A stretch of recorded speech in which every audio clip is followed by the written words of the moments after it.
Well, good morning, everybody. Welcome to the front porch. The local time is 8:43 on a Sunday morning, and we will begin our program on the Hozomeen terrain in the Methow Basin at the top of the hour. So that's 9 o'clock. That's more than 15 minutes from now. If you're watching this as a replay, go ahead and skip ahead if you don't want to watch this first 15 minutes. But the first 15 minutes, we say hi to folks, we do a few thank yous, and we just kind of settle in.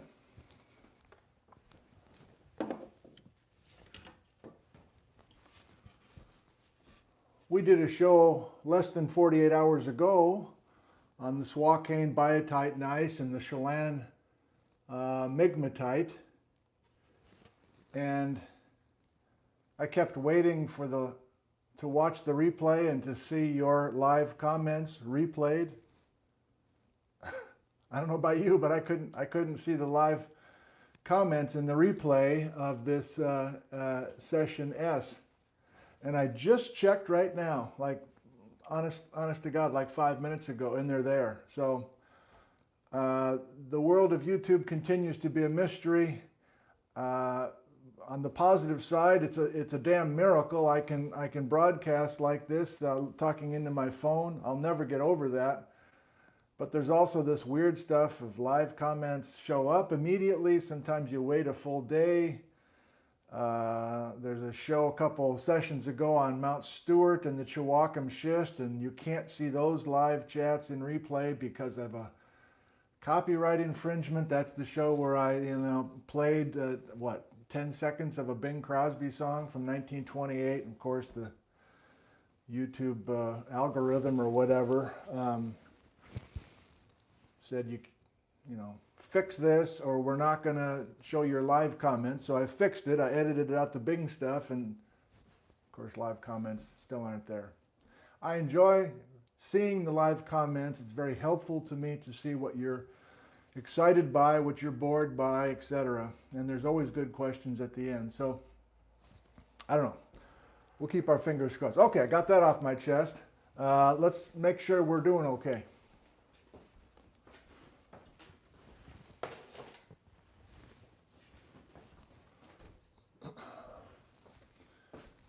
Are we doing okay?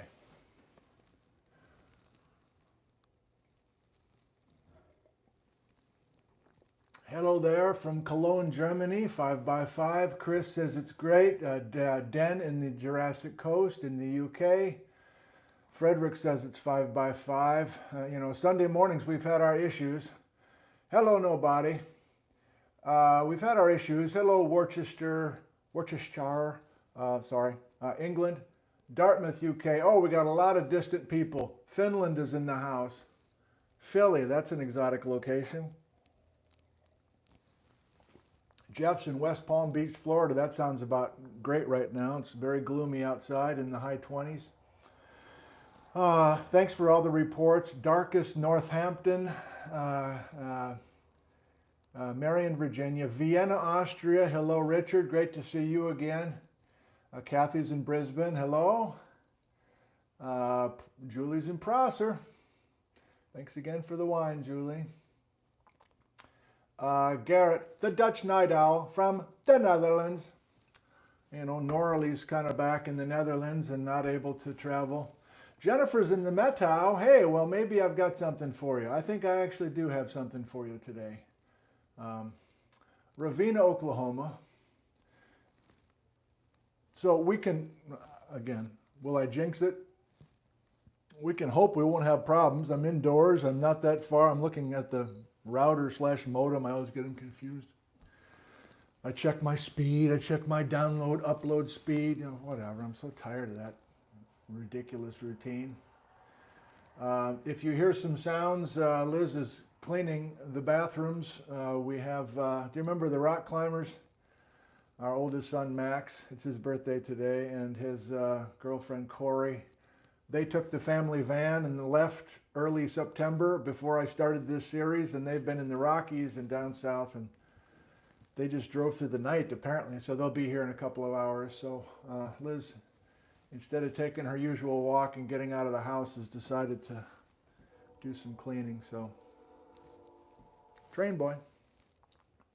Hello from Orlando. Wonderful. Okay, well, I've got a couple thank yous. Salmo, BC, the Netherlands. I'm glad we are functional. I'm relieved we are functional. As usual, it was kind of a, you can hear train boy? Well, good. Well, I don't need to get into it, do I? Well, I guess, why not? You know, got up, did a little bit more reading, kind of finishing touches on what we're doing, chatting with Liz a little bit, and I'm like, oh God, it's 8 o'clock. And then I looked out here and it was dark. It's like gloomy and no direct sunlight, etc. So I'm like, well, I bought those lights. So have you noticed? A prima donna moment here. I've got a big old, kind of a soft light. I bought another one. I'll show you the other one.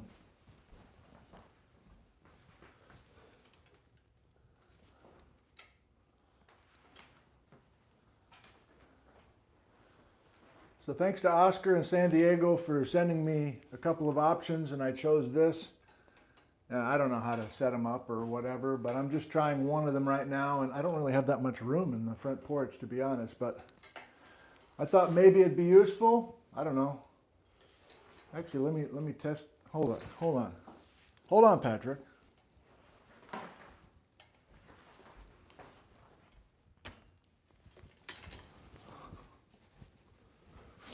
You're the early crowd. I don't want to, well, let's try it. I'm going to turn it off, see how drastically different it is. So this is with the light on, obviously.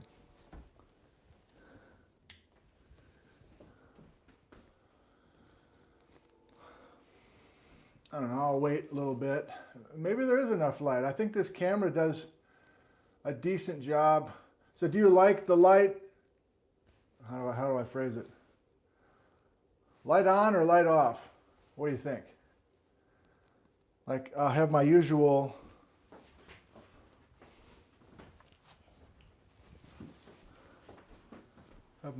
stuff to show you. Turn it on, turn those. No, they're all turned on. All right, I've seen enough. Thank you.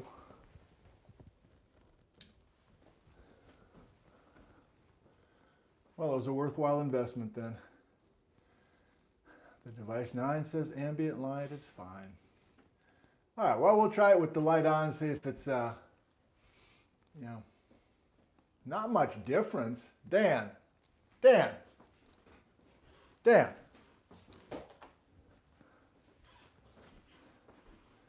couple of thank yous.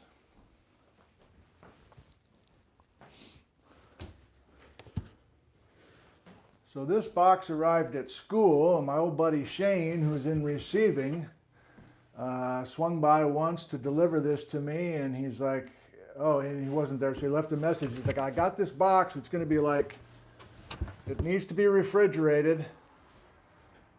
Where does it even say that? It says something about, yes, refrigerate upon arrival. So he's like, hey man, I can't just drop this off in your office. You got to come and get this thing.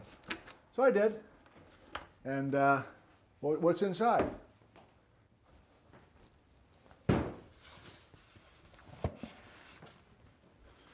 A delightful gift.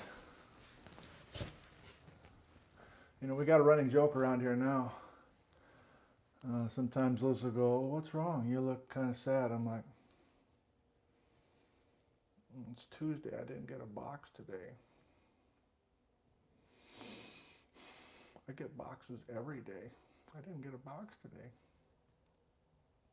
Nobody likes me. I need a box every day.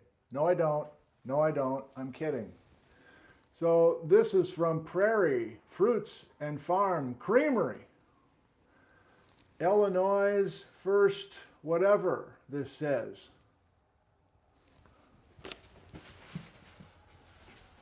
Oh. Pretty good at dropping gifts, aren't I? So, beautiful little note here. Hi, Nick. Here are some yummy things from my old hometown of Champaign, Illinois, made by some of your fellow Badgers. Thanks, Dan in Vancouver, Washington. Okay, so Dan, you're right across the river from Portland, Oregon, and yet you know we are Midwestern bros, and so you know what us Midwestern bros eat. You know, we enjoy goat cheese truffles. Yeah. Back in the 70s, we had, I was like, oh God, goat cheese truffles again? Come on. And strawberry sauce. This is extra fancy, way fancier than I deserve, Dan, but we will enjoy.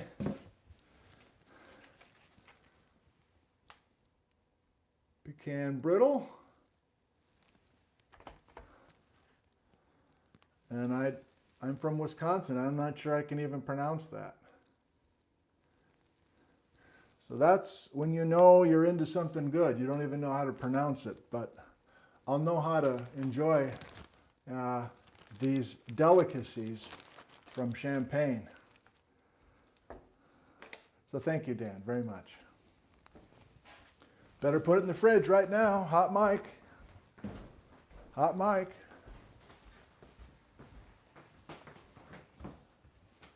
Refrigerate upon opening. Peanut brittle's available. A little early for that. So that's a thoughtful gift from Dan, and there's one more thoughtful box, also from Illinois.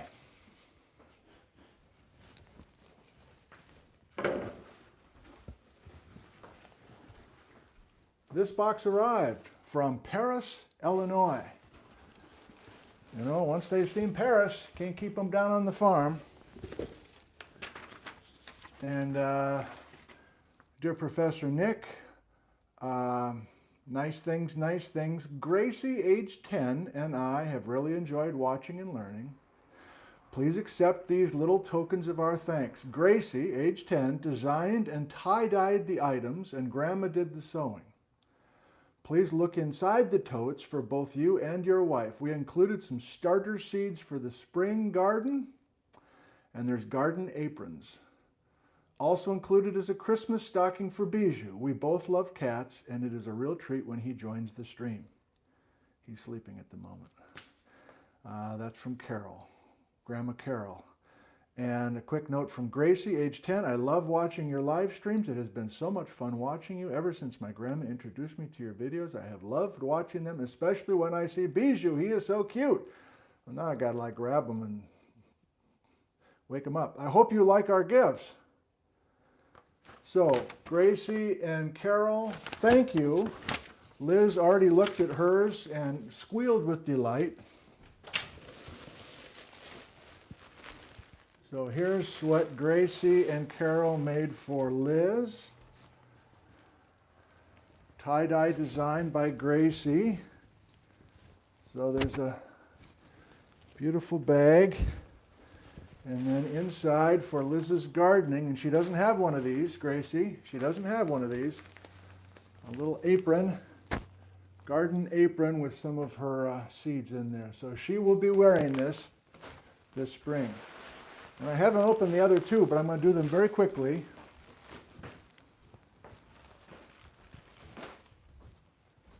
It's so kind of you guys to do this. This is for Bijou. Some savory salmon flavor dental treats.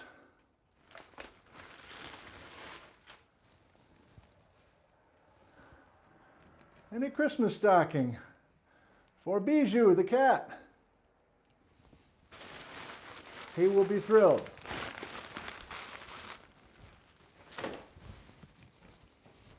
And for me, let's open this together, shall we?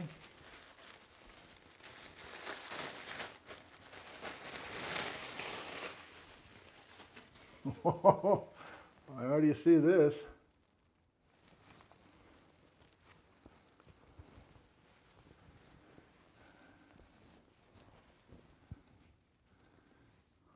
It's a tote bag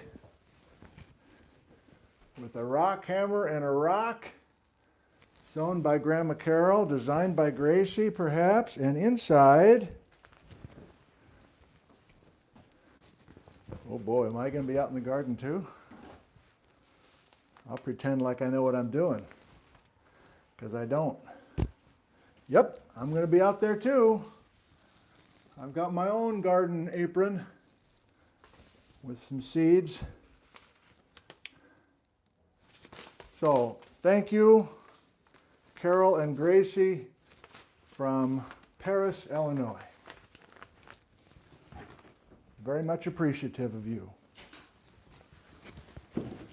Or words to that effect. Okay, I got 1 minute. I got 1 minute. Would you give me a minute to think about what we're doing? And can I double check one more time? Are we okay? Just for me. Little delay in the comments. 5 by 5. Good. Okay. Great. We'll start in 1 minute. Thank you for joining us this morning.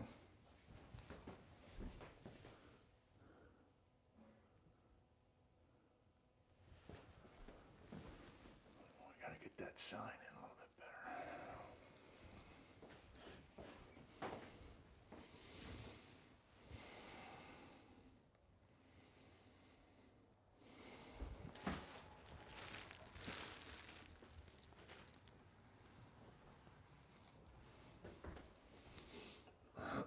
Hot mic.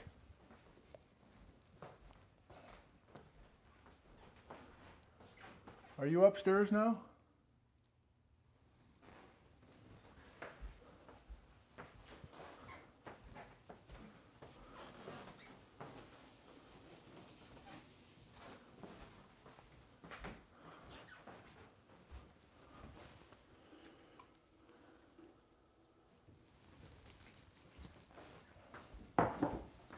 Hey. Hey, you need to come say hi.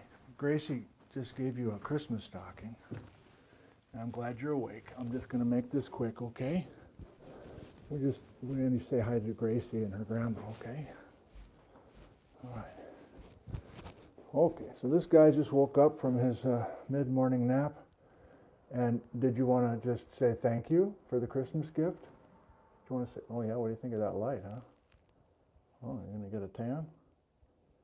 Okay, you're snoring right now. Okay. All right, so thank you for my Christmas stocking, Gracie. And if you are a viewer who's not a cat person, you are nauseous at the moment. I understand. I was never a pet person either till this little bundle of joy came in my life. All right, let me grab my hot water and we'll be all set.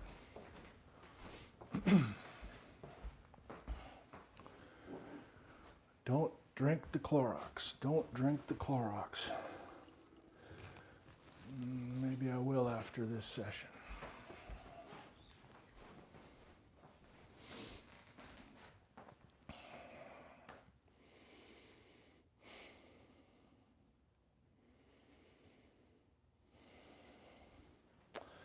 Here goes nothing. Well, a pleasant good morning to you all. I'm talking to you live from Ellensburg, Washington, the front porch here in the USA. And my name is Nick Zentner. I teach geology just a few blocks away to the north at Central Washington University. And we continue our exotic terrain series as we learn together about there's no shortage of complication, and we are learning how to negotiate all of this complication. Today is a good example of that. I wasn't kidding when I said on Friday afternoon I didn't know anything about the Methow Basin, how to even pronounce it, the Methow Basin, and the Hozameen, spelled two different ways throughout the literature. Not sure which is right, so I've been using both. But I've had a grand old time since Friday afternoon, and I mean that. Now the weather's kind of crummy. It's like being a graduate student all over again, and I don't know if you can relate to that comment or not, but at least in my world, when you go to graduate school, it is a deep immersion. Talk about those deep plunging Skagit gneisses.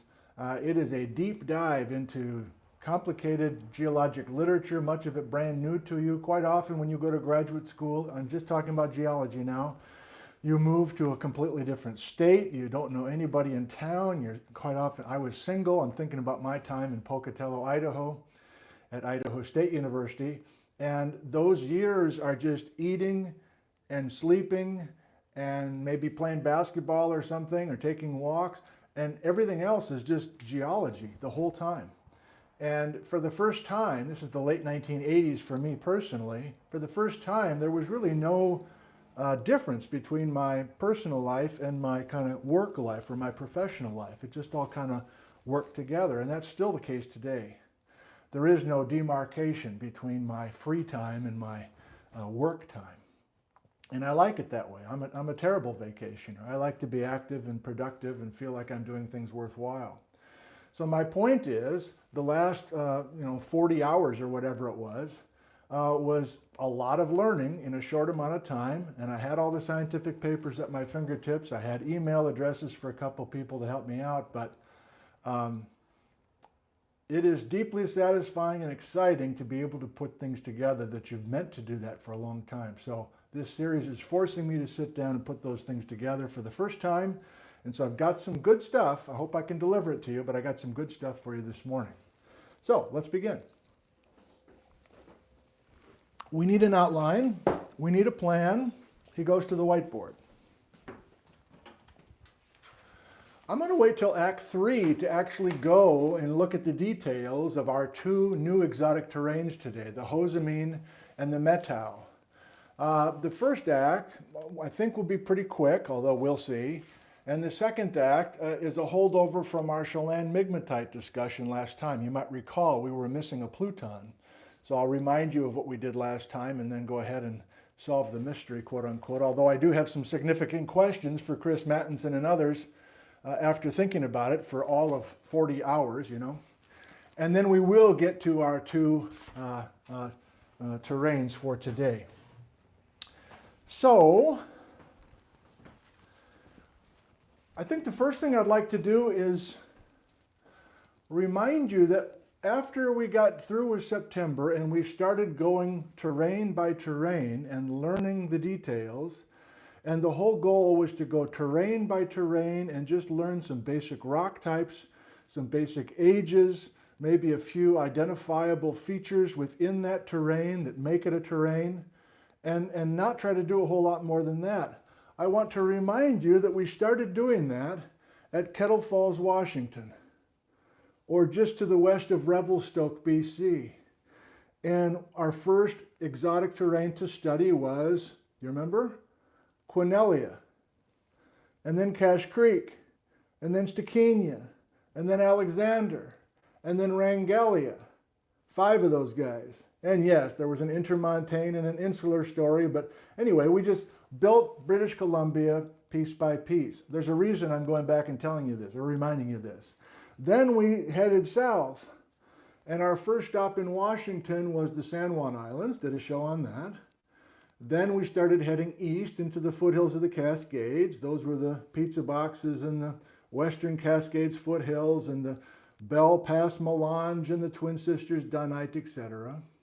Then we were brave enough to cross the Straight Creek Fault, and we looked for the eastern metamorphic suite that's been offset by the fault, the Ingalls, and then we got into the crystalline core. What's the first point? We've gone full circle, baby.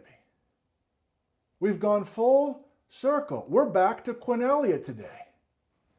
So our grand tour of starting in Quinella, BC, circling down to Washington, cruising through the North Cascades, the Methow, much of the sand in the Methow is sourced to the east, and the east is Quinella. So it's kind of a nice closure in that sense. And I'm still not exactly sure what we're doing next weekend, but we are probably doing a little bit more in Western Washington with a little bit more exotic terrain stuff. And then we start going crazy with Alaska and Mexico and everything else. Okay, So, Patrick, not sure if you're here. You're almost always here, so I'm assuming you are. Patrick, I hereby declare from this point forward, we have two new colors. The Hozameen and the Methow, both terranes that will come in Act 3 today. Ooh la la, mimosa. A shade of yellow called mimosa and a shade of pink, which looks more purple to me, but whatever, called rose pink. You want to see the pencils, Patrick? That gift has been amazing. Yeah, I think this is too shiny for you to read, maybe. Doesn't really matter. Zenicolor Mimosa, Zenicolor Rose Pink. Baby. Okay, I've already sharpened them like 4 times. So, let's not screw around. Let's get right to it. I guess I already have screwed around a little bit. I've done what we promised.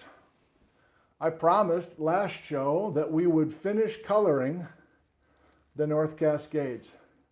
And the only thing left in Washington to color for exotic terranes is a little closer to Seattle, Washington, and then out here at the Olympic Peninsula, and that's coming probably next weekend. But here's our mimosa. I don't know, why is it called mimosa? Are mimosas yellow? Well, what is a mimosa? I'm from Wisconsin. Is it 2% or 1%? And then here's our rose pink. Okay. We're waiting till Act 3 to really dive deeply into the bedrock differences between these two terranes. But of course you can see that they are good piercing points for us. So we're back to so Act 1 is talking about strike-slip faults. And yes, I want to, of course, talk about the main strike-slip fault that continues to be a feature of this series, the Straight Creek Fault in the U.S., also called the Fraser Fault in British Columbia. And let me flip you around. Same thing, but I've added some roads and some political boundaries. So here's the U.S.-Canada border.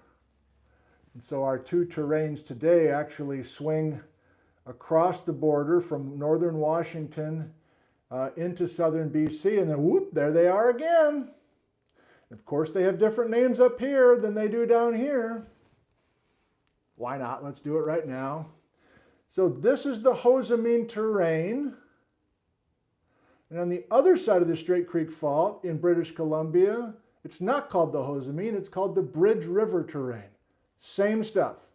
Bridge River, Hozameen, colored the same rocks, everything else. They've just been offset by the Straight Creek Fault. In northern Washington, the Methow terrane crosses into southern BC, still the Methow terrane.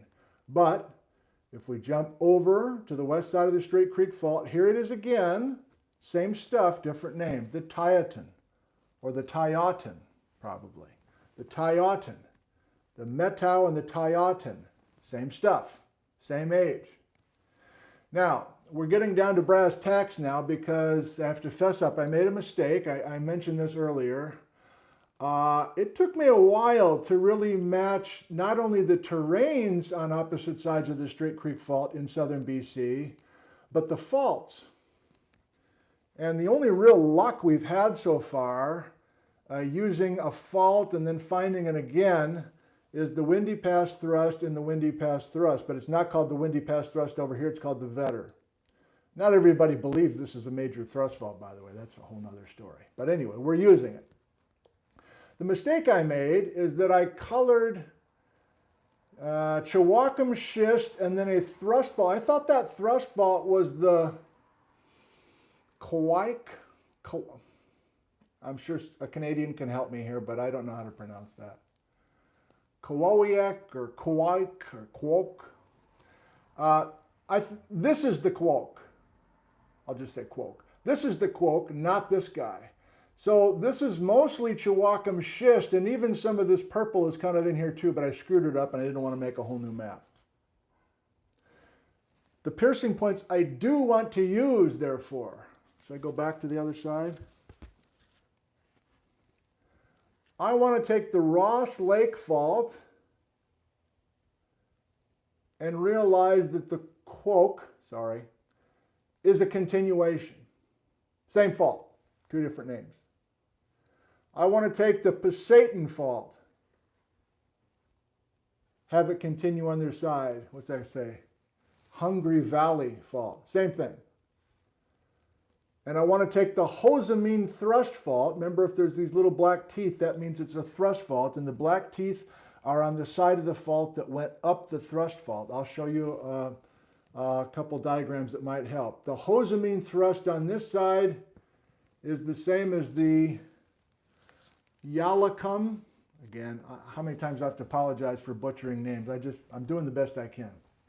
The Yalacum and the Hozameen, same fault. So we do have some piercing points. Do you remember the concept?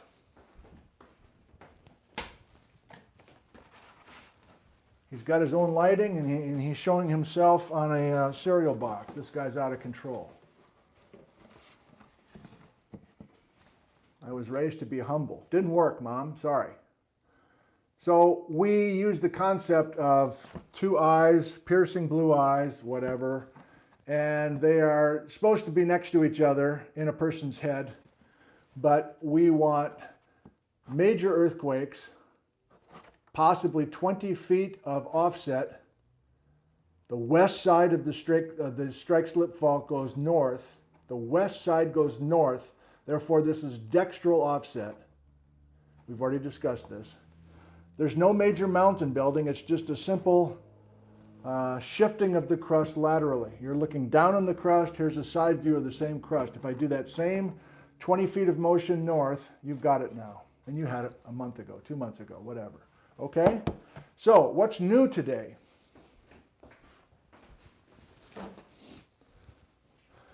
Well, the conventional message, and I'm going to give you the conventional message, is not only is the Straight Creek Fraser Fault an obvious strike-slip fault that formed 50 million years ago and made earthquakes, sending the west side north 20 feet at a time, making earthquakes between 50 and 35 million years ago. Remember, the Straight Creek Fault is forming, remember this is our geologic time stick we haven't looked at in a while, and almost all of our A to Z series is within this time window, but I'm reminding you the Straight Creek Fault begins to form and begins to offset the North Cascades, begins 50 and continues up to 35. So it's a young fault. It's not active anymore, but it's a young fault. Compared to what? Has this dawned on you yet?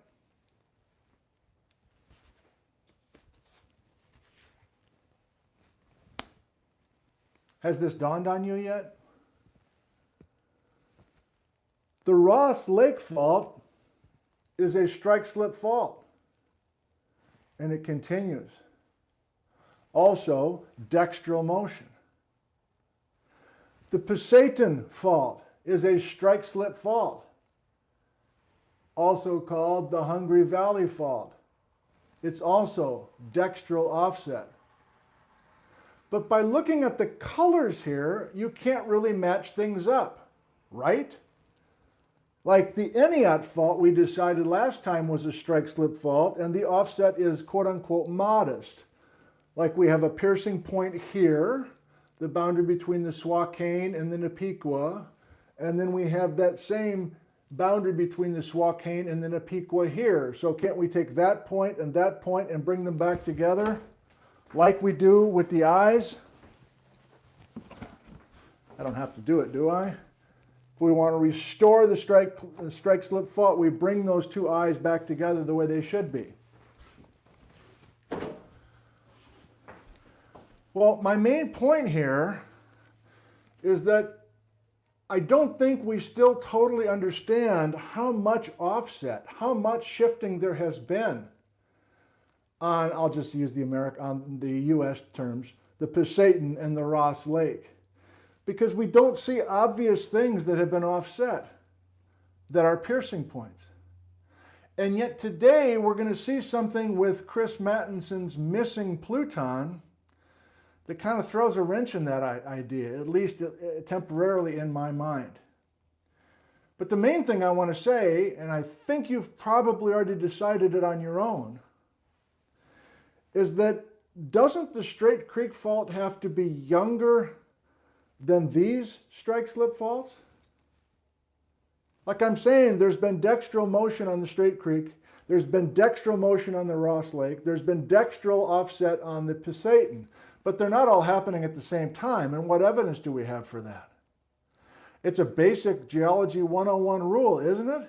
If something cuts across or interrupts something else, it's got to be younger. And here's this Straight Creek Fault that's cutting across everybody.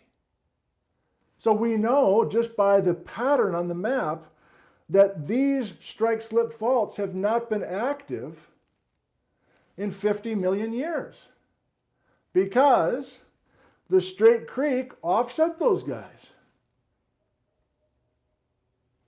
Now, I was going to just chop up the fruitcake. Sure, why not? Jeff keeps asking, how am I going to use the fruitcake? Well, I'm going to use it today, Jeff.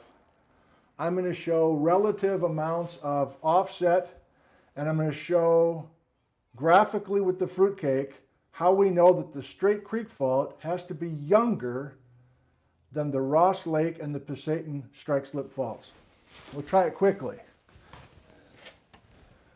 And if you're a betting person, you can bet how many seconds before the fruitcake's on the floor. This is the third show that I've used the fruitcake, and I'm sure it's going to land on the floor somehow. Okay, but I'm just going to be aggressive here. I'm tired of screwing around. Okay, so this, oh, God. Oh, we'll rest it right here.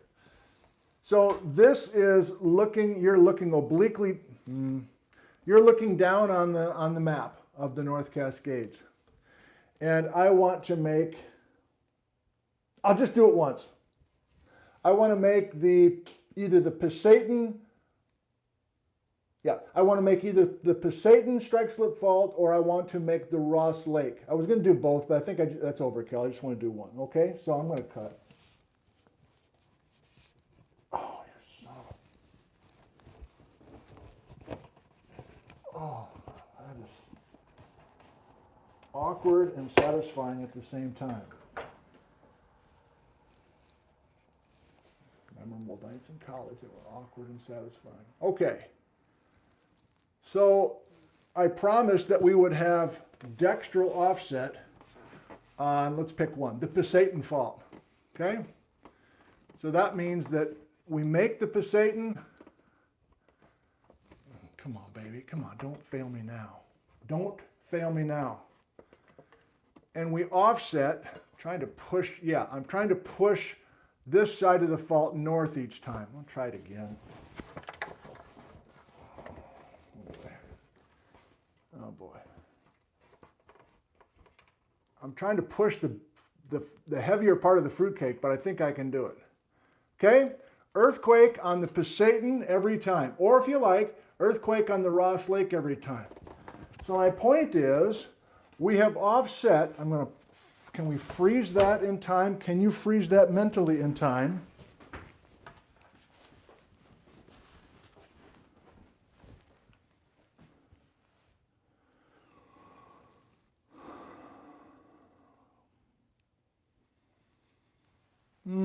Not quite what I didn't think about this step. Let's use the Eniot, okay? And I wasn't using the Eniot before because we don't have an obvious continuation of the Eniot down the other side. So that kind of screws things up, but I'm kind of half stuck in this thing, so I got to go. I want to pick the Eniot because we have our obvious piercing points on opposite sides. And you'll have to just go with me, although I really don't know specifically how we know this. The piercing points for the Ross Lake and the Pasayten, again, we have something up here that is continuous on the other side. My own point is that if we do the Eniot, we just did the Eniot, okay? You with me? We just did the Eniot, strike-slip faulting. That has to be done before we start making the Straight Creek, and Daddy's going to do it. Daddy will not be denied. We just offset the Swakane, and then a Piqua contact in this manner, did we not? Now, I got to come right through the pecans. I can't do that while you're looking. I can't do that while you're looking. I'm shy. This is almost worth it. Now,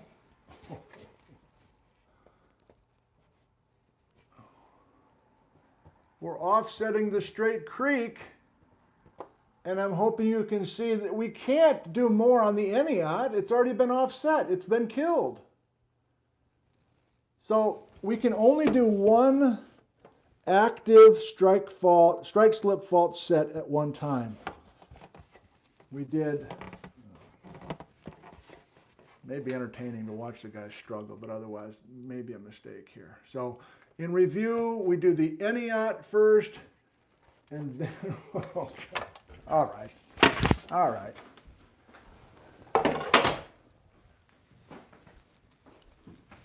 Let's move on. Let's do something real. That was a clown show.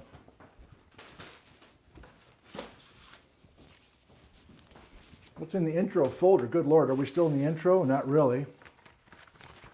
But we can see, first of all, remember that this whole crystalline core is just shot full of plutons that we continue to ignore. I know if you know the North Cascades and it's a favorite area of yours, chances are you're mostly focused on these beautiful granitic rocks, these beautiful quote-unquote granites that are making up the... And I'm ignoring all of them. I'm ignoring them so that we can see the terranes themselves. You remember that goes way back to September. But here is the Swakane that we just cut, the fruitcake that we just cut with one of those strike slip faults, and then of course here's the strike slip coming up the other side. No, okay, yeah. Eniot, Ross Lake, Straight Creek offsets these guys, has to be younger. I've already made the point 72 times. And we're eventually, please be patient with me, we're eventually going up to these two guys today, which are on the north side of the Ross Lake fault zone. Okay, so what's in folder 1 for strike slip faults? Nothing, because I did the dopey fruitcake thing. So we're finally to the heart of the matter. And you're like, no, we're not. The heart of the matter is here, isn't it? That's why I tuned in. Yeah. But this is also the heart of the matter, and I'm hoping to show you why right now. It involves just a little bit of remembrance.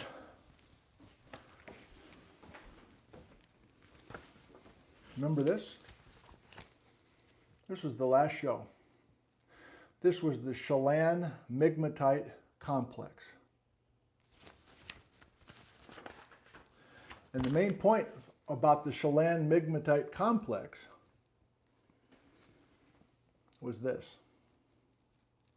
And we focused on the fact that the complicated, swirly, zebra-looking, beautiful patterns in this bedrock around the lower end of Lake Chelan is all coming from this deepest part of the crust where we are generating magmas that will eventually pool into this cartoonish looking hot air balloon, you know. So certainly these underground magma chambers are not beautiful little spheres like this, but of course we're generalizing it.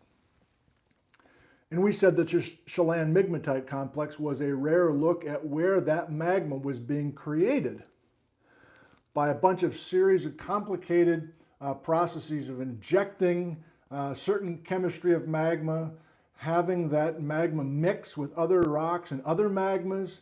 So the migmatite was a combination of igneous and metamorphic processes.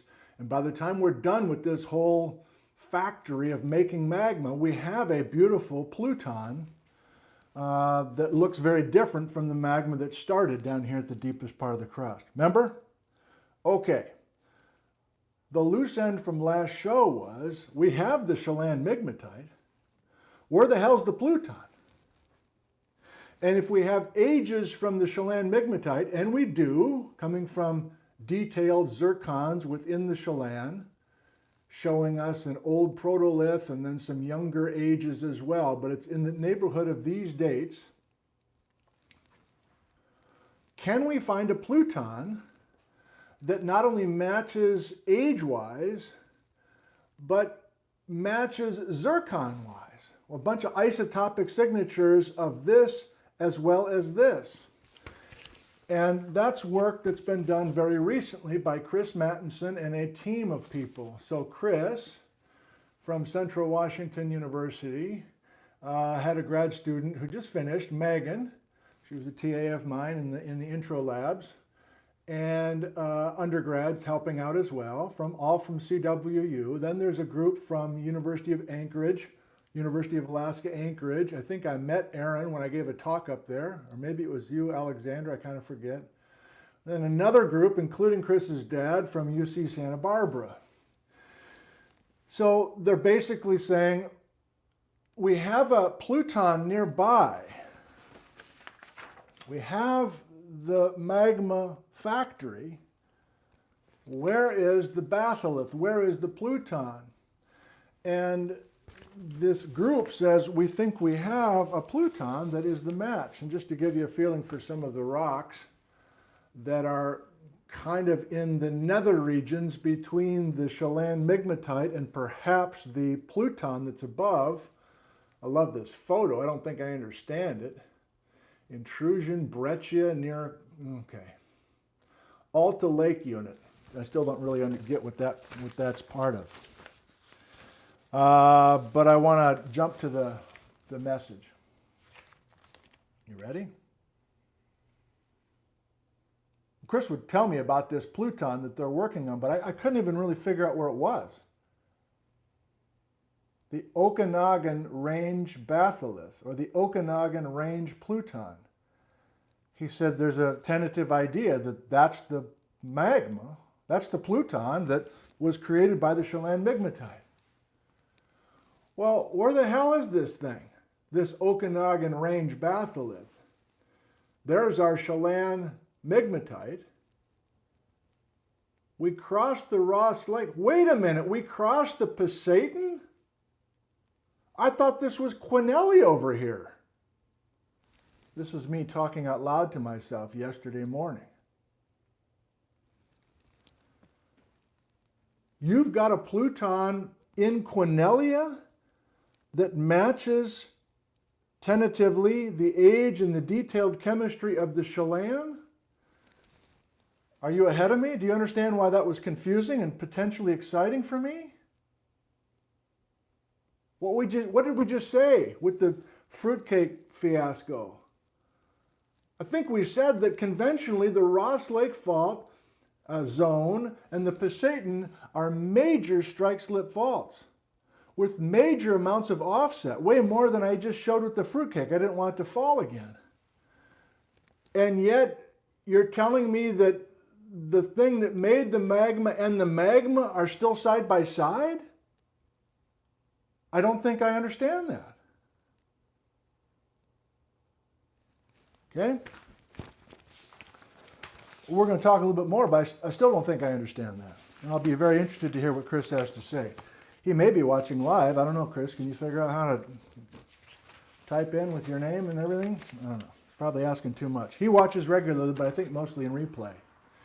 So here's one of the slides from Chris's talk that he gave recently. Chris Mattinson we're talking about, who visited the backyard a couple weeks ago talking about green rocks. But this is one of his ongoing research projects. And by him watching our series, he's getting more and more interest in potential North Cascades research, which is a wonderful kind of side effect of what we're doing here. I won't go through this whole thing, but here is a detailed map. Colors are wrong for us. Here's Lake Chelan. Here's the Chelan Migmatite complex. I'm looking at this backwards. Can you find, yeah, town of Chelan and town of Pateros. And the Methow gneiss, I'll show you, wait. The Methow gneiss in this darkest burgundy is a handsome looking rock. I'll show you.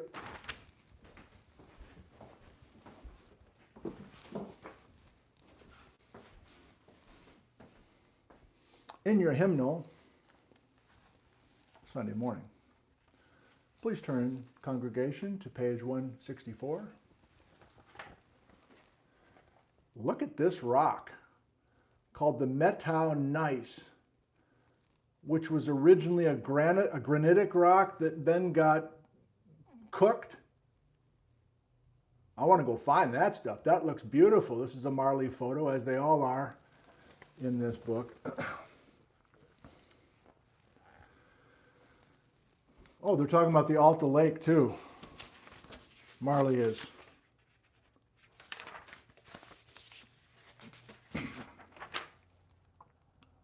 So this and this.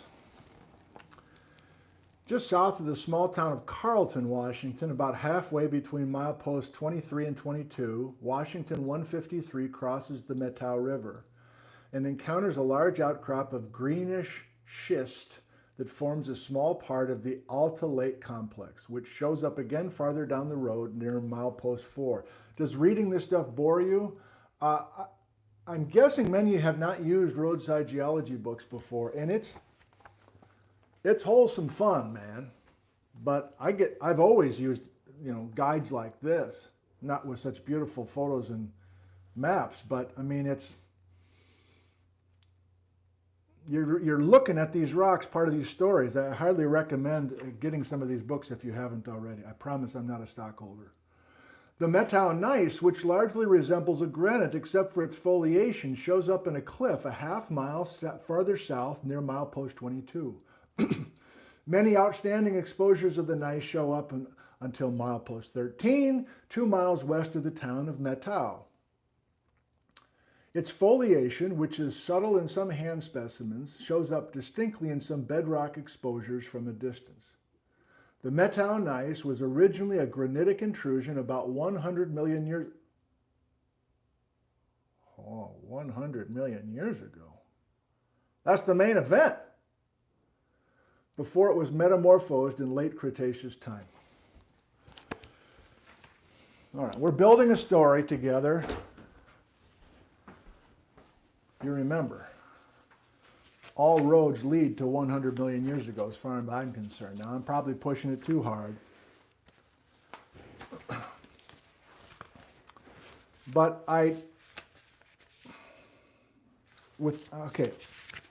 change of plans. I don't want to get deeply into this. So I simply want to say this, using this simple map from Chris's talk.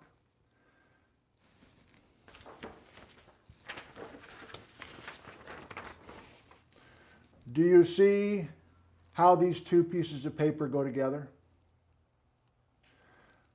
There's the magma factory, there's the magma. There's the magma factory, there's the magma.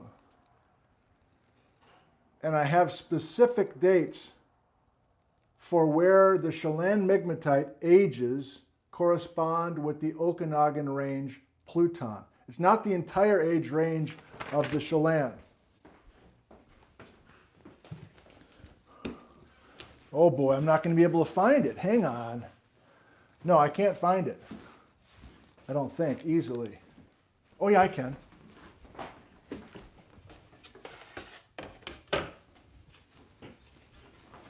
I'm only going to give you part of this.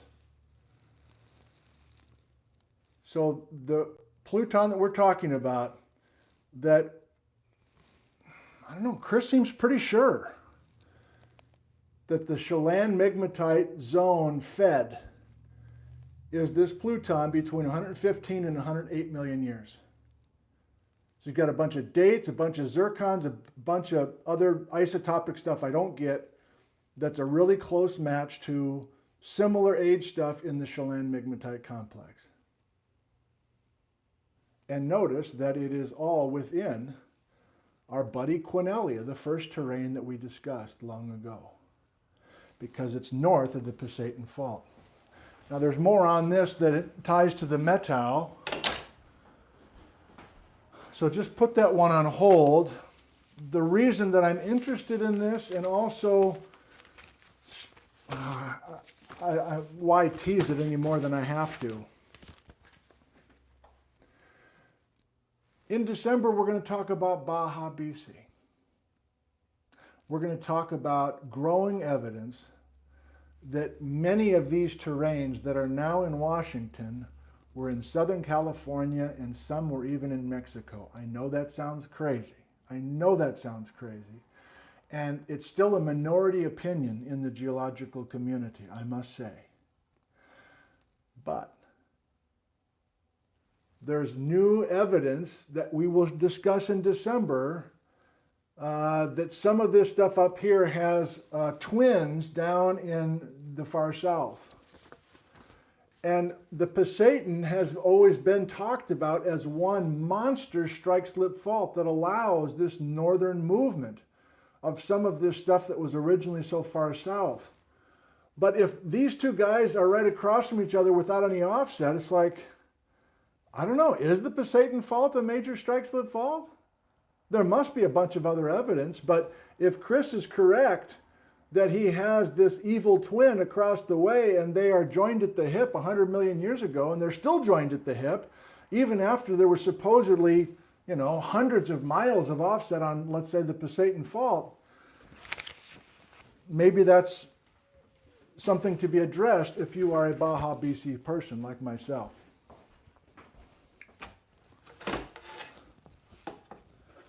Okay, we're finally to the heart of the matter, which is maybe where you assumed we would be the entire time. But I kind of like the way we set it up, honestly. So we'll be able to absorb and realize the significance of these because now we kind of know where we are and we know the context of what's on either side. What is on either side? South, quote unquote, of these two guys is the Skagit gneiss and the Chelan Migmatite. North-ish of these two guys is what? Quinellia. So we finished the job of coloring the map.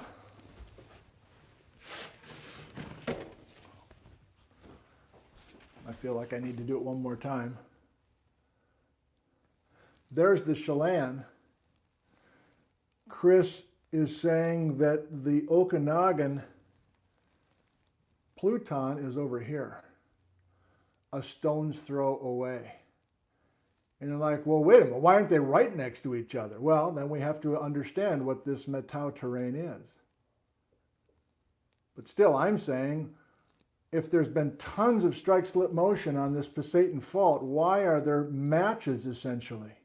It's almost in a weird general way, like if Chris can continue to prove that the Okanagan Range batholith is the same age and connected at the hip to the Chelan Migmatite, then this is a piercing point. And the two eyes are still right across from each other. They're not broken by, I can't hold it, but what if this is not the Pluton that was created by the Chelan? What if there's another Pluton from a state away, 2 states away, that is the actual Pluton that the Chelan created? Okay.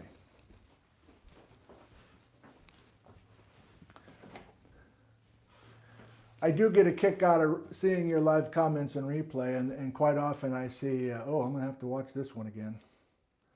Whew.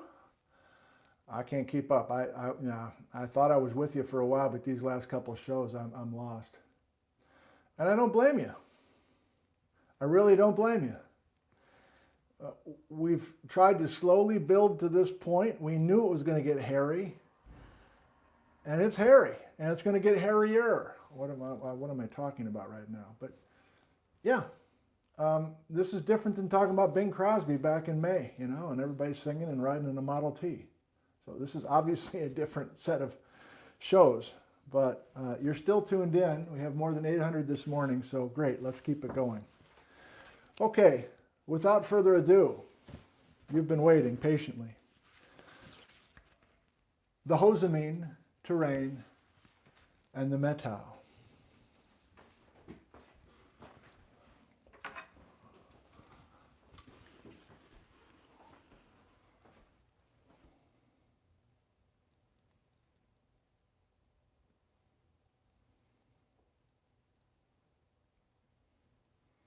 Okay, live Q&A. We ready?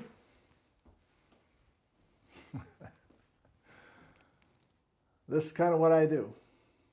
I go from source to source to source. I try to scratch things down. I often scratch them down in different ink when I can kind of get things to group together, basically. And there's all these names to pick through. Like, are you familiar with the geology at all of this area? Spider Peak Formation, Boston Bar Formation, Duty Creek Formation, Twisp Formation, the Newbie Group, the Thunder Lake Sequence, the Jackass Mountain Group, the Winthrop Formation, the Hart Pass Formation, Virginia Ridge Formation, the Pasayten Group, the Gault Wall, the Pipestone whatever. It's like, you know, a day and a half ago, I'm like, I guess I heard somebody talk about those ones. I went to grad school with Brian Mahoney. I guess he's done some work up here, and I don't know. So this isn't going to cut it. But this is getting closer to being helpful. Hozomeen Methow. Hozomeen Mimosa Yellow. What? Grello? Methow, rose pink. Looks like purple to me. Okay, so we'll keep coming back to this. This is kind of the master piece of paper today. But to get us there and to get away from this chicken scratch, we go to our buddy Ralph. We're going in the Cozy Fort today. We have Backcountry Gary. We have an excellent video done by, I don't know, North Cascades National Park or something, involving Native American history with the Hozameen chert. But this is old Ralph Haggerud, who's older now, sorry Ralph, but back in his younger day, posing in front of a pile of pillow basalts in the Hozameen. And that, out of all the terranes, is the terrain that he identifies with the most, whatever. It's probably inaccurate to say that. Here's another crack at it. We'll be a little bit more clear in just a second, but I just want to kind of warm you up to these two terranes by using our colors, using a little bit of conceptual stuff. Now, possibly reading from Ralph Haggerud's pamphlet from 2009 last time was a hit. I think I saw Daryl Cowan email that, saying something like that. Again, I haven't seen the live comments yet. You see why those are so important? But let me try.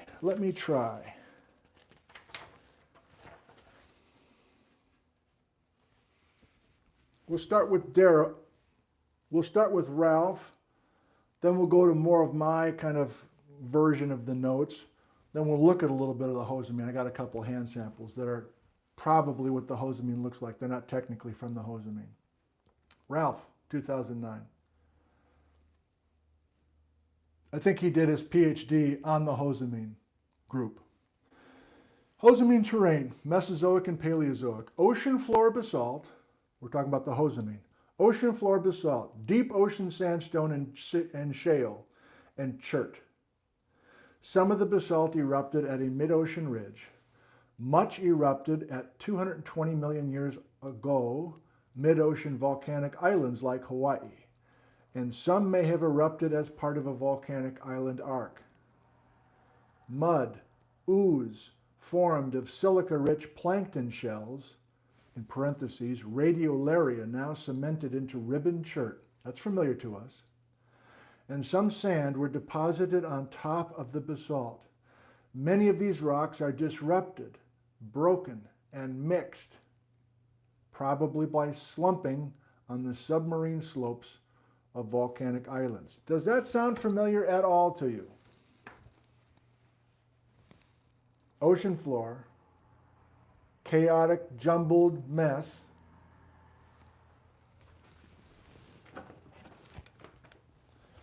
Okay, here's me taking notes like that and trying to put it in a different form that we are used to looking at. And most of what I'm showing you is what you just heard. There's Ralph describing kind of an ancient Methow ocean, whatever, part of the Pacific somewhere.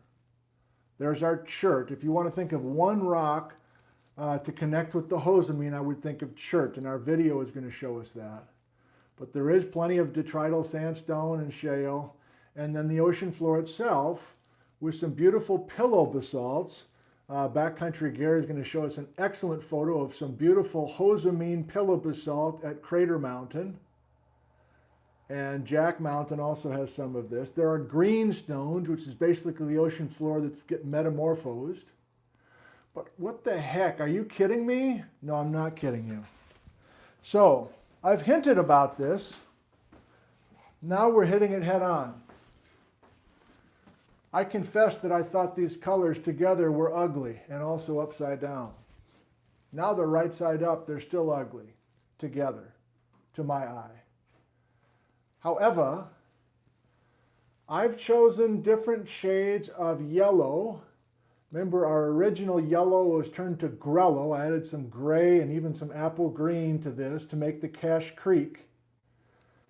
Here's the Bridge River, same stuff as what we're talking about right now, the Hozameen, offset by the Straight Creek Fault. Here's the Nipiqua. I regret yellow for the Chilliwack. Ignore that, please. That was the European immigrants. But everything else looks like it's the same stuff. Now, it's tough to reconstruct the geometries on the faults and the folds and everything else, but there's enough commonality between the Nipiqua terrain, the Hozameen terrain, the Bridge River terrain, same stuff, and the Cache Creek. And do you remember the story of the Cache Creek? That's the stuff that had Tethyan fossils that came from the Southwest Pacific and got moved like a conveyor belt across the entire huge Pacific Ocean basin once upon a time. Now, Darrell Cowan warns us that there are beautiful Tethyan fossils in the Cache Creek, and he's not sure that Tethyan fossils have ever been found in this other stuff.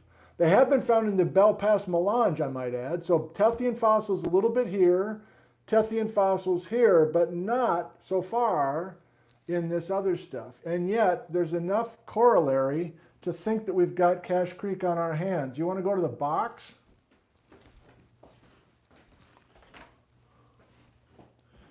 Are you sick of my voice yet?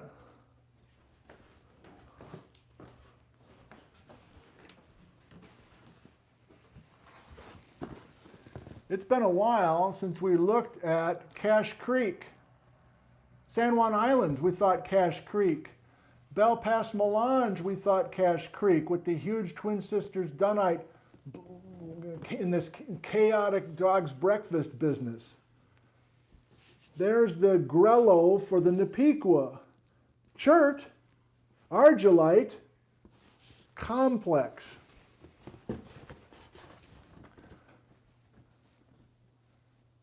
So I ran out of room. How am I supposed to do today? Razzle dazzle. Oh, baby. So we're not stretching all the way back to days of yore like we did with the Belle Passe Melange, for instance. That goes way back to the dawn of time, damn near. But we are back in the Paleozoic, which we haven't really been in a while, right?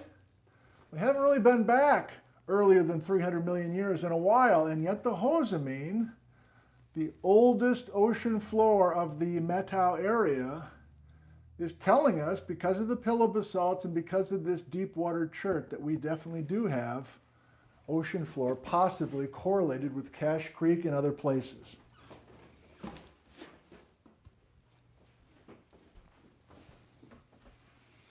Okay, we'll see some photos from Backcountry Gary, and the photos will not be of the Hozameen in the deep ocean. Of course, it's up in the mountains now. Notice the age range, more than 100 million year span for the Hozameen. Let me pause and see if I have anything else on the Hozameen for you. Again, we now know that we're in possibly Cache Creek basalt.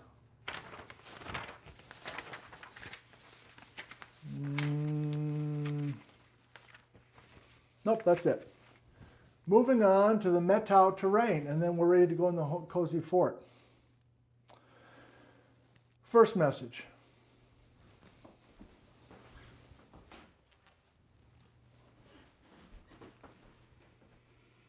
Now that we know the Hozameen and the Bridge River are ocean floor, quite old, the Methow is a bunch of sediment, most of it not even metamorphic. I mean, this is rare for us to be in the North Cascades area on this map and not be looking at metamorphic rock, right? Almost everything's been metamorphosed, and yet much of the Methow terrain is really a Methow sandbox. It's a pile of sand. It's a pile of bedded, oftentimes complexly folded sand. It's not just loose sand, of course, it's sandstone.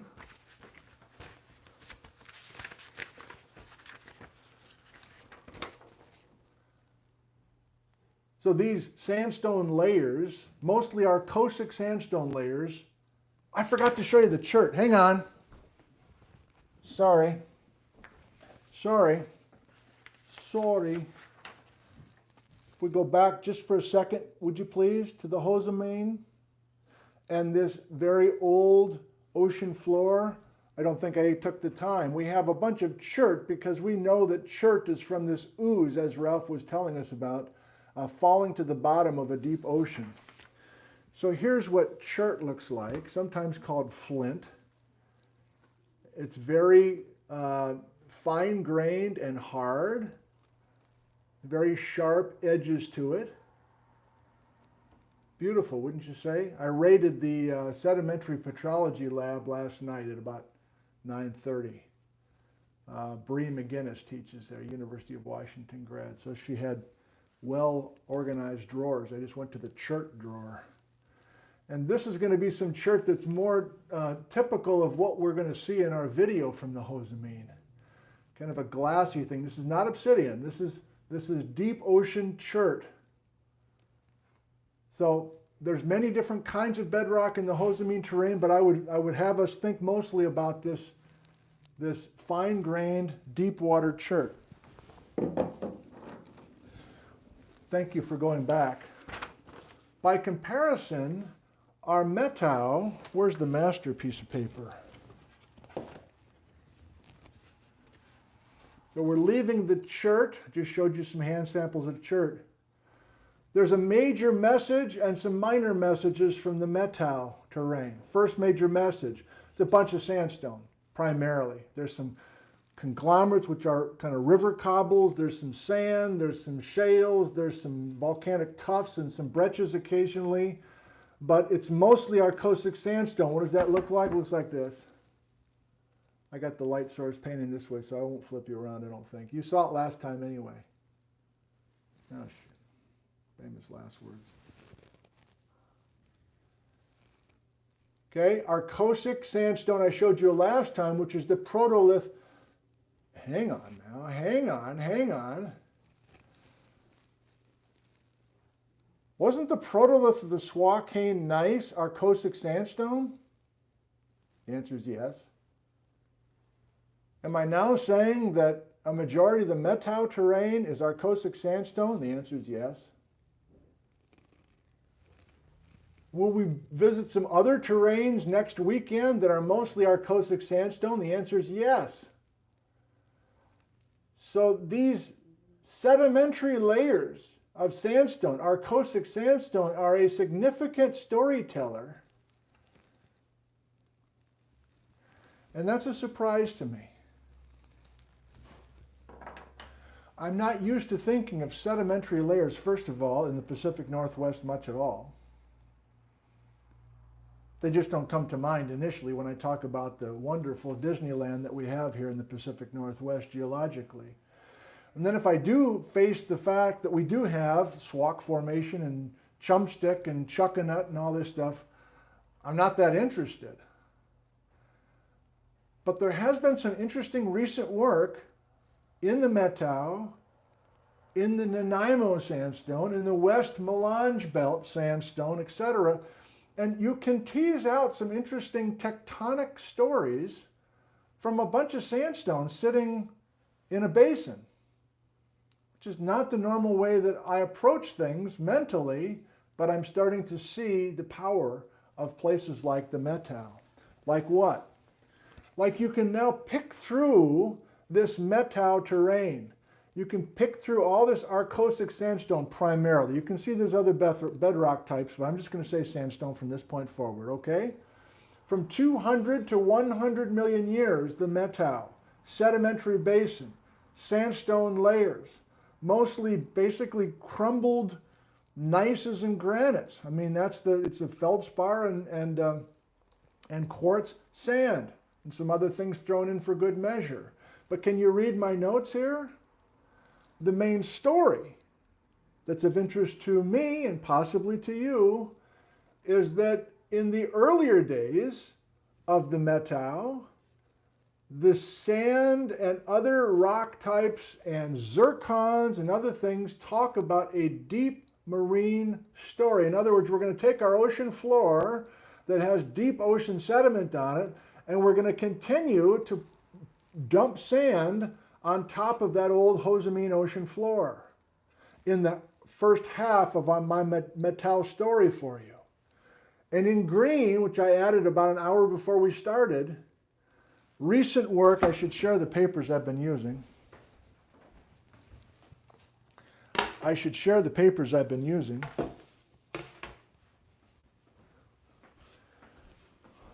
Oh, come on.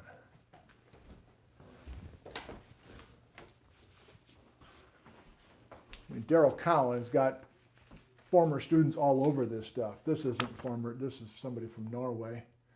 But I've come to realize recently that almost all the major workers in the North Cascades are former Daryl Cowan students. It's kind of amazing legacy that he has left, including Paul Almhofer, including Mike McGroder. Not that person. Not this person either. This is a paper from Jerome Lessman up in BC. Oh, the rock climbers are here. The most important paper that I used, I can't find at the moment. It's by Kristen Sauer. Here it is. So if you want the latest and most interesting story, we're going to use this paper not only today for the rest of our time, but other places as well in the next weekend. Kristen Sauer, star student of Stacia Gordon down at University of Nevada, Reno. And this is the same gal, Kirsten, who was working in the Skagit Gneiss. This is the same gal who was working in the Swakane Gneiss. And now here she is again, digging into some zircon signatures in the Methow sandstone. So that's sharing where I got the information. What's the main story? The main story is early in the Methow, when it was deep water, deep ocean water, there was a western source. There was something to the west, some oceanic island arc out in the water that was shedding a bunch of sand, like turbidites and submarine fans coming off of that ocean island. Kirsten has a sketch for us, and you can see my notes here. If we're talking about between 170 and 140 million years ago, there's a western source of the sand going into this Methow basin, which is right in here. And I'm wondering if that's our friend, the insular superterrane. An oceanic island arc. This is, remember, Wrangelian and Alexander hooked together. This is the thing that was fixed out in the water according to Karn and Mitch.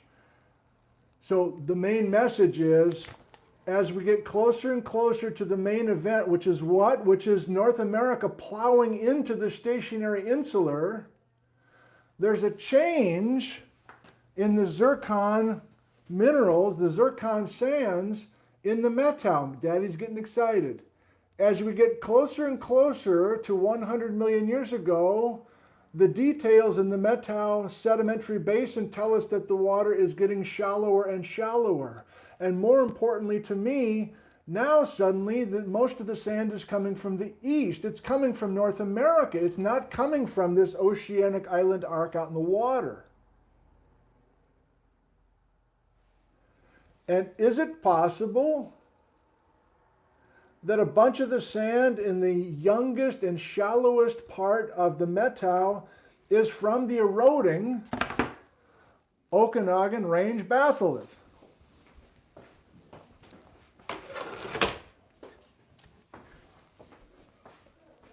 So I still showed you that the Okanagan, so there's a tie, in other words, between Act 2 and Act 3.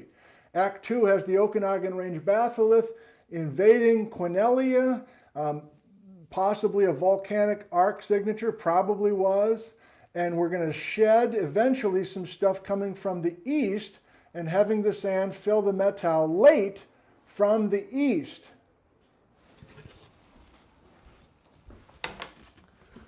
Now let's just take a pause for just a second and realize that also in the neighborhood of the main event, our ocean floor that should be down below this younger stuff, right? That was our model, just the way we have it here, that the ocean floor was made first, of course. We deposit deep ooze on the mud, on the ocean floor, that's the Hozameen. And then we start dumping all this sand, originally from an oceanic island arc and then from a continental volcanic arc, according to Kirsten's work. But there's one wrinkle. As we approach the main event 100 million years ago, there's a thrust fault. Oh God, pizza boxes? I don't need to grab them again, do I?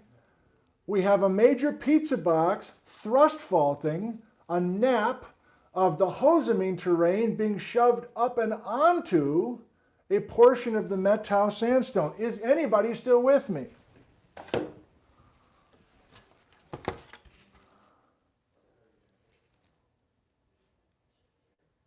This is older stuff thrust on top of younger stuff. And in some of the Methow sediment, there are blocks of Hozameen, Cache Creek, sitting in this sandbox. That's important because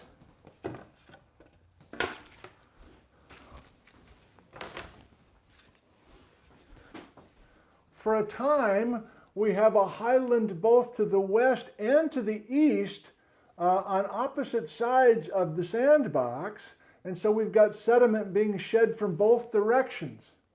But eventually we're done with the volcanic arc. Please hang with me. I know we're getting crazy now. Hopefully you can follow the logic. I had a good time yesterday. Eventually we're going to kill this volcanic arc because remember our youngest date in the Pluton that was supposedly, I shouldn't say it that way, Chris, that the Chelan Migmatite created is going to shut down at 108 million years ago, and so we're going to uplift that Okanagan Range batholith, question mark, or is it possibly another batholith that's further to the south to be continued in our discussion? And there's our east sourcing sand in the Methow, younger than 85, and that's Baja BC time. So if I lost you, and I'm probably sure that, I'm quite sure I lost many of you right there. This is Kirsten, this is our last figure, helping us. Here's how I can say it best.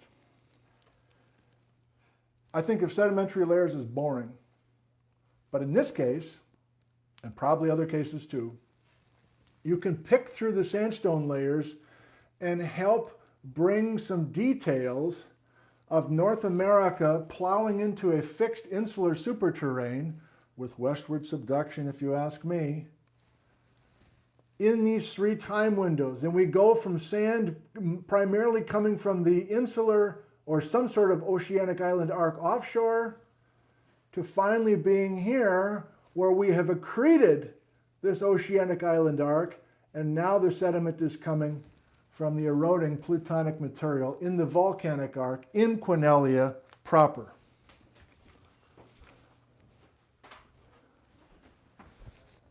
it's almost 10 after the hour. I'm going to quit. But I can't do a session lately without showing you this. And we will continue to think, you and I, about the significance of the insular superterrane.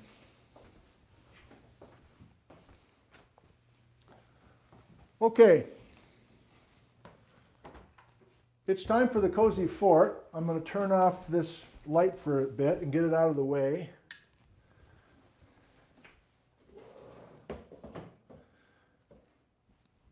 We have more than 800 still with us. I didn't run you away too much.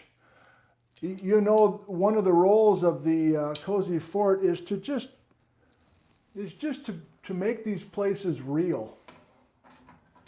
Is to give some sort of intersection with real life so that it doesn't just feel like it's a bunch of pinheads talking about this stuff with no real grounding.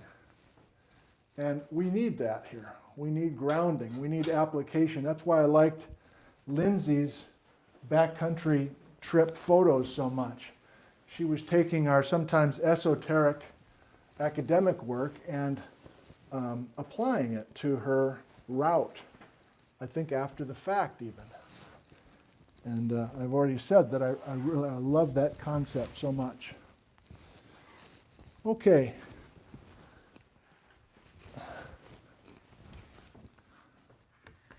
Hello.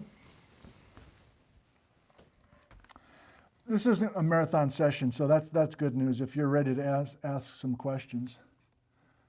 But we start with Gary. And I always have to go backwards just a couple of slides because I'm so in love with these photographs, as I know most of you are as well. So here's a couple repeats from last show. Being high in the North Cascades and focusing in the center of the photo at the Swakane biotite gneiss that was sent to the depths of the NEP stack and brought back to the surface. Also a repeat from last show. There's the Swakane again. Remember now, protolith of the Swakane, pretty much exactly what we were looking at in the Methow, our Coastic Sandstones today. Is there some sort of connection? Hozomeen, I see it ZO most recently. I see it ZA a lot of other times. I don't know if this is, I don't know. Well, have no fear, Gary will give us more photos. He's been everywhere. So add to the list of places I've never been. Up at Jerry Lake, and you can see the Hozameen group labeled, and the sediments of the Methow Ocean we were talking about. Hozomeen Mountain, this is all new to me. Maybe to you too. We're getting close to the border now, aren't we? We're north of the Ross Lake Fault Zone. Oh my God.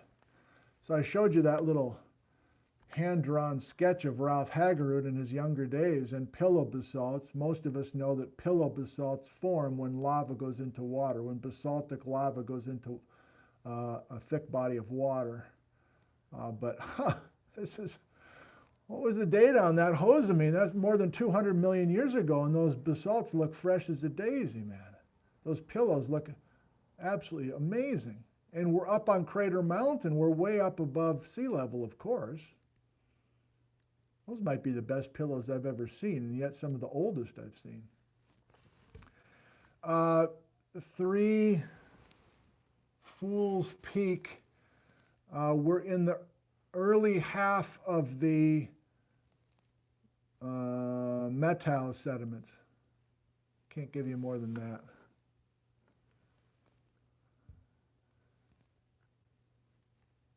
Oh, God. Some of these bleach out for some reason. I don't understand. But look at the... Again, this is in the deep ocean, man. This stuff was in the deep ocean. How did it get up so high? Why isn't it still in the ocean? Is it simply we collided the insular superterrane with the edge of Western North America and all this stuff got squeezed in between? Is that too simple? Of course it's too simple, but in the grand story scale of things, can we eventually tie all this to that major event, that main event? I don't understand these dikes. Are they really late Cretaceous? Gary's not sure himself. Now, there are some Eocene mafic dikes cutting through everything. That would be my guess without knowing anything, but you might have reason to believe these are much older dikes cutting across, Gary. And there are some conglomerates. So in addition to just kind of our Coastic sand being deposited in an ocean basin, we can start thinking about submarine fans and turbidites, and we'll keep building on those concepts.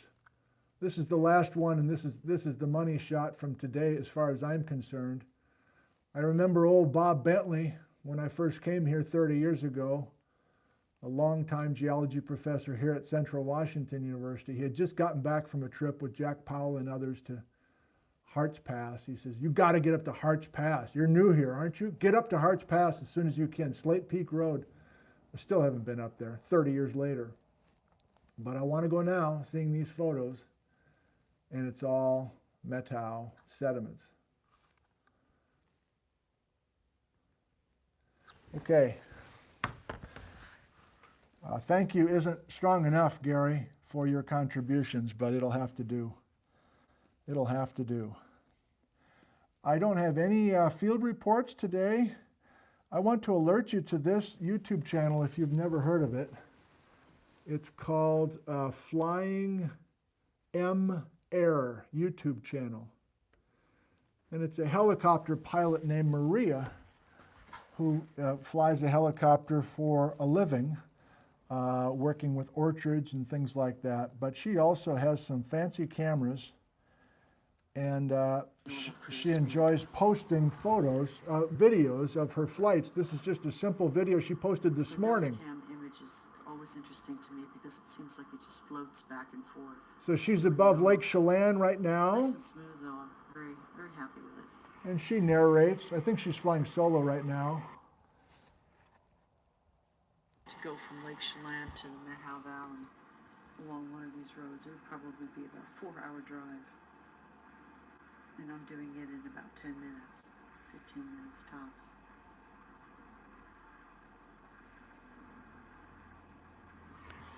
I'll give you a shot of the Methow. Sounds like she's got a cold.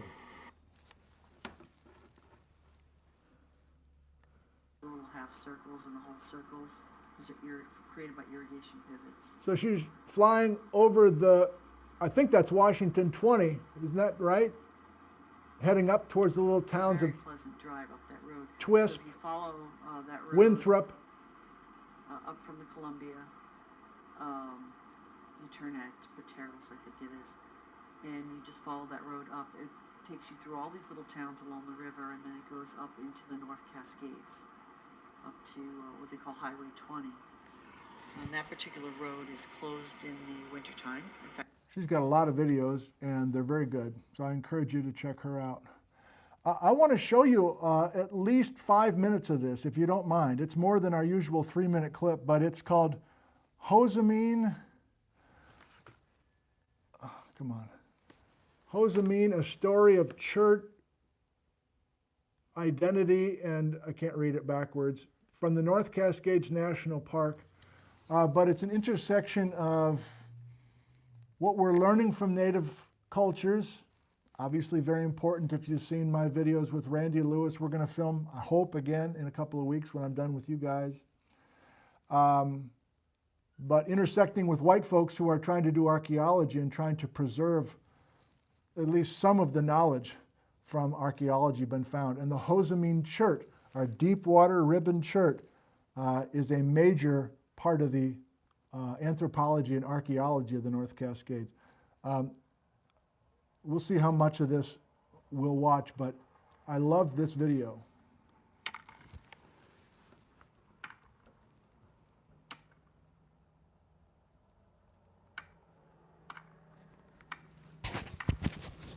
I didn't see it at first, I heard it. And I heard the tinkle of flakes underneath my boots. And I looked down and said, oh, look at this. It's everywhere. It's dense. Nobody's going to believe me. So I didn't learn a lot about Hozameen as a young person. There were some of the things that our families decided to just kind of let drift off.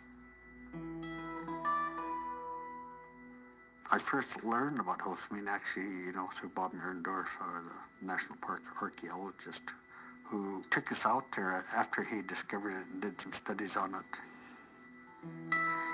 You find it amazing, I guess, to know that our people use this resource for thousands of years. Another piece of Hozameen chert. And in a minute, you're going to see many pieces. Chert is flint, basically.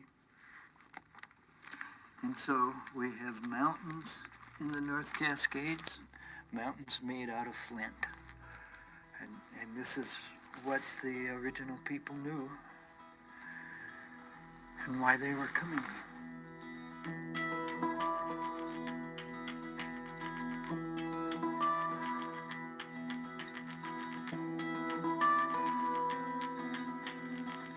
The idea that Northwest Coast people really didn't spend much time in the rugged interior of the mountains and therefore wouldn't even have accessed the toolstone in places like the mountains is a bias that developed because most of the archaeology in the Northwest Coast has been done close to salt water. I knew that if I could find decent toolstone material in the mountains, it was likely to have been exploited. And once I found the ribbon chert, then it was immediately obvious that that was the source of some of the tools that I was finding in archaeological sites. Once I found the first chert quarry, then that link became indisputable.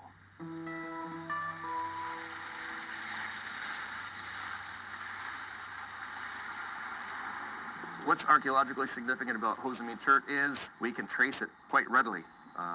We can identify it, we can see where it's ended up, we know where it started from. And that's oftentimes a very difficult thing for us to get a handle on. Now, what's kind of interesting, though, is you've got the chert bedrock. There you've got the mountain. Part of that mountain is made of this bedrock. The Lower Thompson word Hozameen means sharp, like a sharp knife. Well, you saw how the rock fractures to make sharp knives. In the oral history, again, the mountain is sharp. The Hozameen chert itself is sharp. It's an excellent source of material for cutting. So, carrying that meaning with those tools is a constant attachment. If you were to put yourself in the mind of the people collecting and using that material, it's a constant attachment to the place, even though that material may be hundreds of kilometers away. How often do things come together like that? It's just really, really cool to have the social, linguistic, archaeological history, all different lines of evidence, just all come together.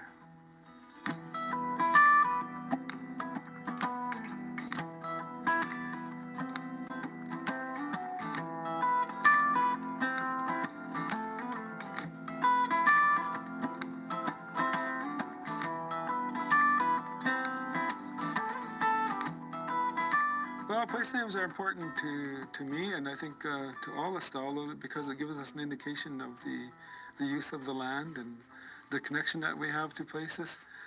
So we have Maltalis, which is the Popcom Mountain, and it means help one another. And then the creek that comes down there is Luch Popcom, means always foaming. Then right behind the Popcom Creek, you can see that mountain there. That one there is called Slahawatam, meaning hunting place. I wish we had that knowledge from all these other bands that came into the valley. Much of that knowledge was lost as a consequence of the diseases brought to the New World by Old World populations. So today we rely on archaeology that comes from places like this to fill in where we've lost that traditional elder knowledge. You know, they say a lot of our elders went to their grave crying because they took a lot of information that they had to the grave with them because we as young people didn't show an interest into it. So in talking with archaeologists and trying to be open-minded about what they're doing and what they're trying to figure out, it has provided me with questions that I've taken back to the old people and asked them if they knew anything about this. And sometimes they tell me, I forgot all about that. You know, I forgot all about that. I'm glad you asked, you know, because that happened so long ago. I forgot about that. People were here. Somebody might have gotten born here. Probably somebody got conceived here. Probably somewhere here, if it was used for thousands of years, somebody died and got buried. But we won't find them because the soils are too acidic. So, you know, you want to reconstruct that whole life history. Well, thank you to the North Cascades National Park Service for putting that video together. We finish in the Cozy Fort with just a little bit from Ralph Hagerud. We've visited with him before, but here's a little segment, him recalling a little bit of work he did with the Hozameen, I think, but at least talking about Cache Creek. Or we know the most about a couple of these things and they help. Like if we're just mired in uncertainty and we want to just hang our hat on a few terranes and feel great about what we're looking at, would two or three come to mind as particularly? You're shaking your head. I'm not a good son. No.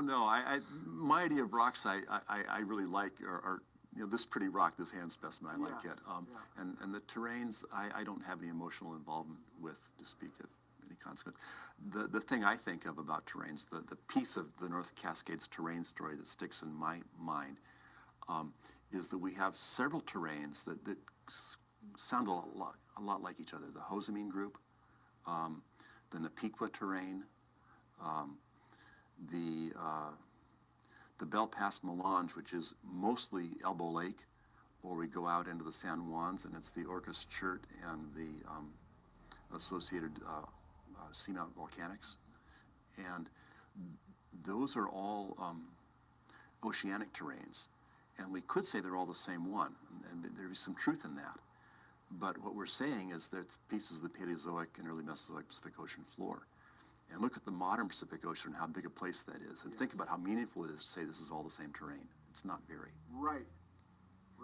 And even doing the best stratigraphy we can, through the mangling, through the metamorphism, we're not going to be able to subdivide those in useful ways to tell us how far things have moved in between, say, the Hozameen, the Napiqua, and the Elbow Lake. It's a tough problem. Yes.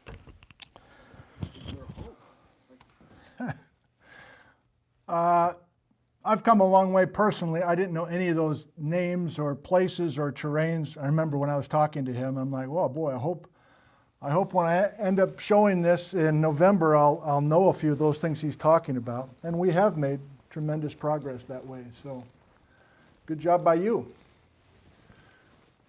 Okay, it's time for a little bit of live Q&A before we quit. Sounds like breakfast is being cooked. Hang on just a second. Smells good. I'm turning the heat back on.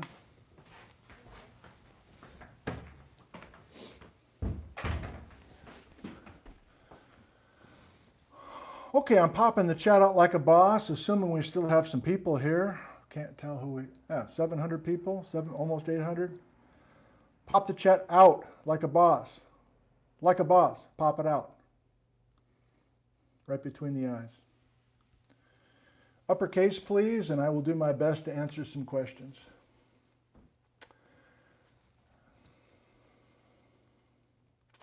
Penny, age 10. Is chert similar to flint In Minecraft, flint is found below gravel. She correlated this to the chert and sandstone story. The Archeo video touched on this, but still want to ask for her. Minecraft, is that some video game or something? Penny, I think it's the same stuff. Chert, flint, might just be what part of the country you're in. We used to say flint all the time back in Wisconsin. There were flint arrowheads, you know, back when we didn't know much about Native American communities, at least I didn't. We would find flint tools in our fields. So I would think of those as the same. So if you know flint, Penny, I would think flint is, you know, here's that. Did I flip you around for this? Why not? Let's do it. Penny, let me flip you around. I don't know if this will help. Looking at some stuff that's very similar to the Hozameen chart that we were looking at just a second ago on video. You can see, can't you, why this is popular material? And there's whole mountains made out of it. There's no shortage of it if we are up in that neck of the woods. And here's a less showy, but maybe more true to common looking flint. Let's call it flint, Penny. Conchoidal fracture. We should think about this when we see that word Hozameen from this point forward.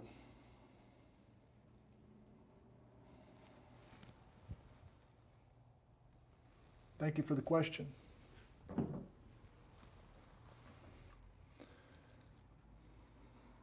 Lawn dog, are some of the faults as deep as continental plates? I wouldn't think of it that way.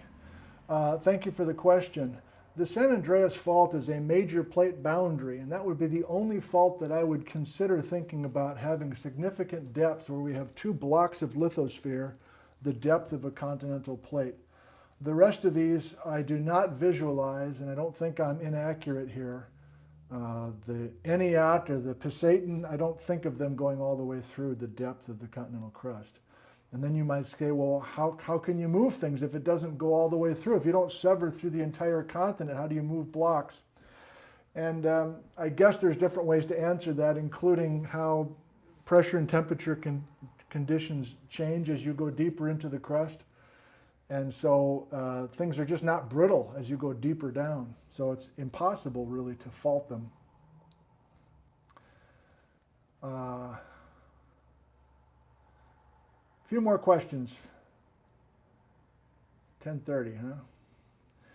Steve, is the geologic elevator only east of the Straight Creek Fault? If so, why not in the west? Great question. Don't know. I did hear from Daryl Cowan, who is always very kind to watch these and then always sends me a few comments in recap. And he was very interested that so many of you wanted to talk about the geologic elevator and who's in charge, who's hitting the down button and then the up button, and what floor are we going to, and that sort of thing. It's safe to say we're in the stage where we're just documenting ups and downs, we're documenting terrains, and the ultimate kind of storytelling about why the west side of the Straight Creek did not lift nearly as much as the east side. I don't think anybody's got a good handle on that. I really don't. Maybe I'll change my tune as I learn more, especially in the Eocene where a lot of the uplift is happening younger than 50. Kent, is the Methow-Karan-Siglox ocean plate pushed in from the east? Hozameen then would have been part of the volcanic Pacific Ocean arc baked potato. Kent. I do want to circle back and talk about Karn and Mitch's provocative work, and we will do that in December for sure. Suffice it now to say that if you remember Karin's talk, and I don't want to do that whole hand puppet thing again, but if you're willing to consider westward subduction, then I view the Methow ocean floor and the Hozameen ocean floor as moving west with North America and therefore subducting beneath insular out there, if that makes any sense, as opposed to the more conventional Everything's coming at us and subducting beneath North America. Lars, is there a way to locate where a given sample of chert/flint is a human-made tool originated? I'm sure there is, Lars. That's more archaeology than geology, and we have a couple people here on our campus who I always, if I send people to them for questions like that, I don't know more about flint or chert than that. I'm sorry. How about 3 more? Myra up in Quesnel. So was the Methow subducting under the Hozameen? I think of it the opposite way, Myra.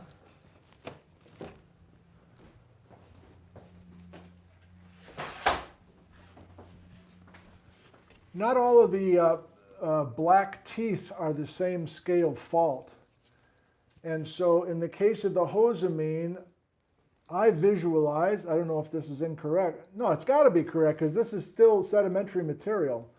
So here's our hard, deep ocean floor that suddenly is being thrust on top of this. So we're really not subducting this. And the problem is this is not of the scale of 2 tectonic plates. That's the problem, I think. I'm guessing that's the problem, if there is a problem. I mean, it's a nice Sunday morning. But this is a local thrust fault on the map looking like this.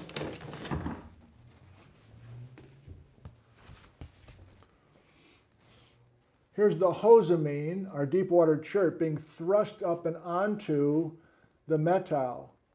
Our Coastic Sandstone, this stuff being thrust up on top of it. My message is a lot of this thrusting is in response to the main event of squeezing, shortening the crust, getting the naps, getting the pizza boxes thrust one on top of another. So I would not think of the bottom part of the thrust fault being subducted. I would think about the block above the fault being shoved up because of this big main event squeezing. Great questions as always. Charlie, we'll finish with this. Are you saying the Okanagan batholith ended up eroding to the ocean floor? I am not. So let's review that real quick. Thank you, Charlie. That's how we'll finish. So this will be a way to recap today. Our 2 new exotic terranes are Hozameen and Methow. Hozameen, much older than Methow. Hozameen being mostly basalt and chert, deep water chert, where we had a deep ocean at Hozameen time. As we get a little bit younger, we still have deep water, but nearby these arcosic sediments is an oceanic volcanic arc, possibly insular, which is out there in the water. Still deep water, however, according to the sedimentary record. But as we get closer and closer to the youngest part of the Methow story and closer to the main event where we close that ocean and we shove some of the ocean floor onto the upper Methow, this is not deep ocean, this is shallow water. And when we get very late in the Methow, we don't have an ocean at all. We've closed it completely. That ocean basin is gone. Everything's been crunched together, and so we're depositing Okanagan batholith onto the Methow when we have a shallow body of water, and then possibly when we lose the body of water altogether because of the main event squeezing. A toast to you.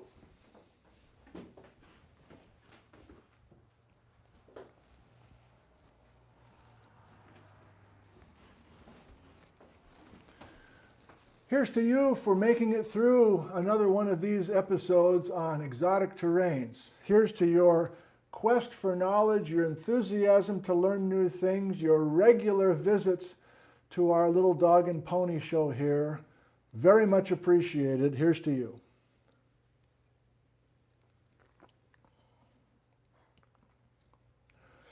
Here's to your health, your physical health and your mental well-being.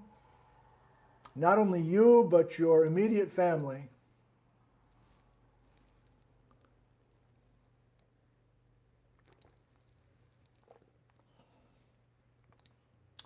Worldwide, we continue to rely on essential workers, and essential workers can mean all sorts of different folks at different levels of society, all out there trying to keep life as we know it going as we know it and love it. Here's to them.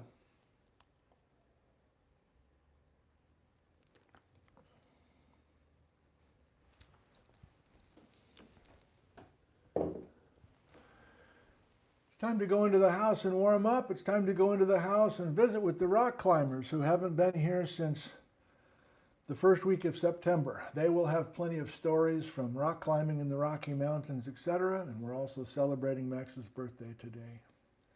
But it was sure great to be with you this morning. And I hope I can see your live comments in replay at some point, possibly immediately. But that's being greedy. Thank you for tuning in. We'll see you next Friday and next Sunday, talking about one last area of Washington that we need to discuss. More Coastic Sandstones on the way, and some other goodies as well. Thank you, I love you, and goodbye.